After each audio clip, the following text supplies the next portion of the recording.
Hi, welcome back to my channel. I'm Kristen, and I'm going to share with you a version of chicken piccata. I say a version because I'm not really following a recipe. I'm just making this how I know to make it and how I like it. So, just a little overview of the ingredients I'm using. Chicken piccata has capers in it, but I am not using capers in mine. That's really kind of the only difference. And I'm putting in Parmesan cheese in mine, which I don't think Parmesan goes into a chicken piccata. But anyway, this is what I like. This is what I'm making for my family. And I hope you try my version because I think it's just as good, if not better. So starting off with, I have chicken tenderloins here. I love chicken tenderloins.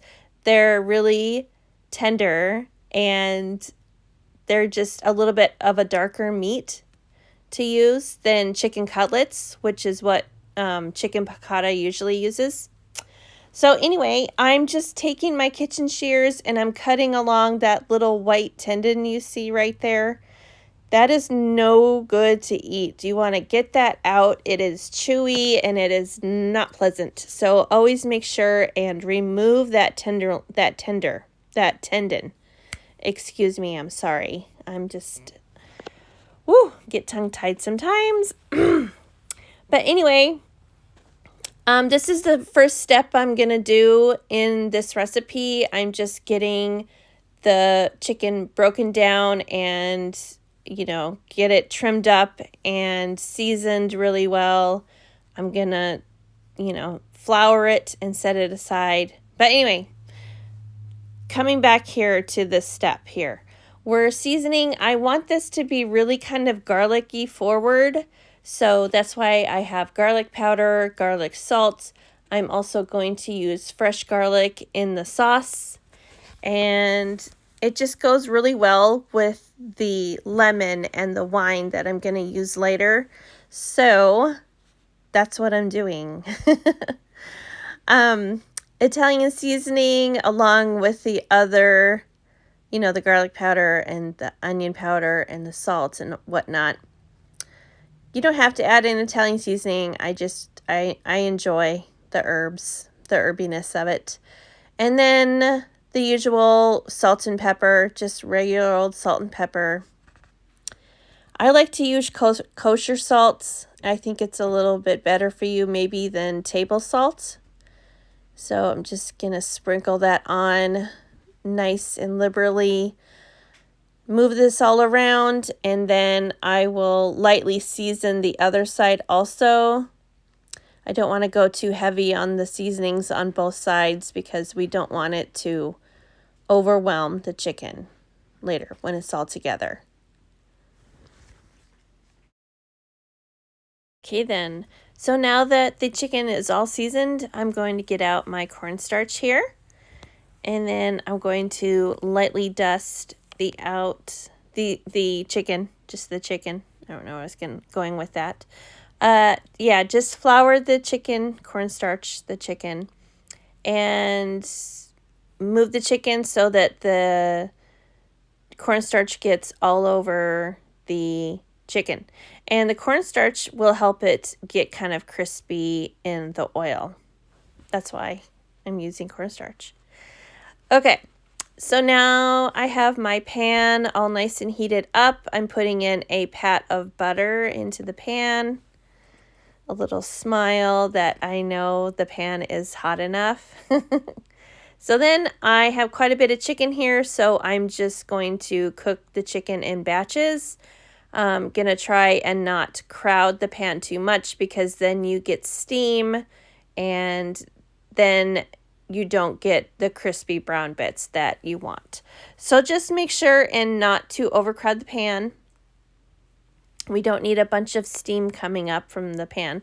As you can see here, this is good right here. So when the chicken is done, take them out as you go and just leave them on a sheet pan or a plate and just leave it on the side to rest while you finish cooking all of the chicken. So that's what I'm doing here. Just adding a little bit more olive oil so that I can finish the rest of the chicken. And it's all right if it doesn't completely finish cooking in this step, because when we get the sauce together, we'll put the chicken back in and let it finish cooking in the sauce for just a little bit more right before you serve it. And that will, finish cooking the chicken and then heat it up too, because it's going to be sitting out for a little bit here. So I'm just going to get those out. All right, moving on to the sauce. So I'm going to add in a little bit more butter. So the chicken piccata sauce is butter, lemon juice, chicken stock or veggie stock, and wine. And as I said, I want it to be really garlicky, so I'm adding in some minced garlic here. This is probably about 4 cloves of garlic altogether, and then I'll just move it around until I start to smell the garlic, and that's when it is time to add in the other ingredients. So I decided last second to add in a little bit of flour to the sauce. I wasn't going to because, in a chicken piccata, there's no flour in the sauce. But I wanted the sauce to have a little bit of body to it, and for it to not just be a really, really thin sauce. So I added just, as you could tell, I didn't measure, probably maybe a tablespoon of flour, and then I have some Pinot Grigio wine. This is my favorite wine to cook with. If you don't have wine, you could sub with apple cider vinegar. Apple cider vinegar has kind of similar flavors to white wine with the acidity and the slight sweetness. So apple cider vinegar would be a good sub, and you could mix that in with the stock here. This is just chicken stock, or you could use veggie stock if you want to use that instead. I have about 1.5 cups here of stock. Altogether, I'd say I'm using about 2 cups of liquid altogether. I'd say I used about 1/4 cup of white wine, 1.5 cups of chicken stock. And when I added the wine, I did let it cook out a little bit so that the wine flavor wasn't too much, too overwhelming. And that's a useful tip, I think, right there, just to let the wine cook out a little bit. And then I added in the zest of a lemon, and zest of a lemon, that was it. And then I'm seasoning with salt and pepper, a little bit of Lowry seasoned salt too. And then I'm going to add in a little bit of heavy cream here. Didn't measure, I'd say, about 1/4 cup also of the whipping cream. I meant measure, not measure. I don't know why I say it like that. And then I'm going to take half a lemon and squeeze that into the sauce. I didn't want to use too much lemon because I know that my family would be a little bit, it'd be a little bit off-putting to my family if I used too much lemon juice. So I just did a half a lemon, and it was perfect. It turned out really well. Nobody complained about too much lemon, so go me.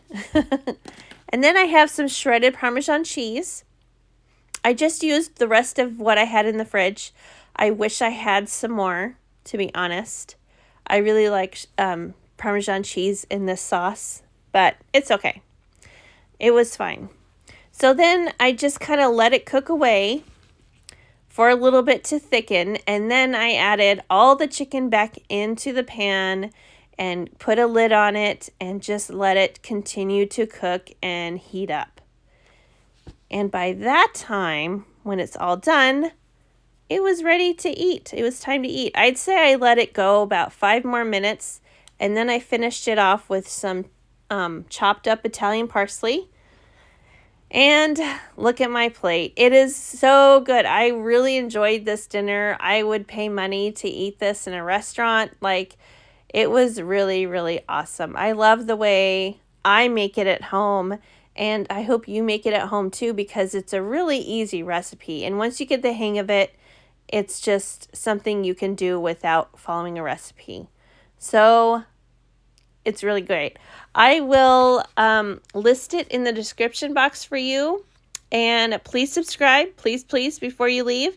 And I will see you guys in the next video. Bye.